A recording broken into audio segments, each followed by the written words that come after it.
தமிழ் மக்கள் கூட்டணியும் தமிழரசு கட்சியும் உள்ளூராட்சி மன்றங்களில் ஆட்சி அமைப்பது தொடர்பிலான ஒரு இணக்கப்பாடு இன்று எட்டப்பட்டுள்ளது.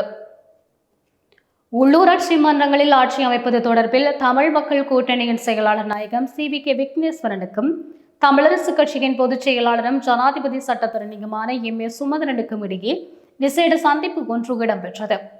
இந்நிலையில் இரு கட்சிகளின் இணக்கப்பாடு தொடர்பிலான ஒப்பந்தத்தில் இரு தரப்பினரும் விக்னேஸ்வரனின் கொழும்பு இல்லத்தில் இன்றைய தினம் புதன்கிழமை கையெழுத்திட்டனர். குறிப்பாக நல்லூர் பிரதேச சபையில் தமிழரசு கட்சிக்கு 7 ஆசனங்களும் மணிவண்ணன் தரப்புக்கு 6 ஆசனங்களும் கிடைத்திருந்த நிலையில் முதல் 2 வருடங்கள் தமிழ் மக்கள் கூட்டணிக்கும் இறுதி 2 வருடங்கள் தமிழரசு கட்சிக்கும் என்று ஆட்சி அதிகார ஒப்பந்தம் கைச்சாத்திடப்பட்டிருக்கின்றது. இதேவேளை ஏனைய சபைகளில் தமிழ் மக்கள் கூட்டணி முழுமையான ஆதரவை தமிழரசு கட்சிக்கு வழங்கும்.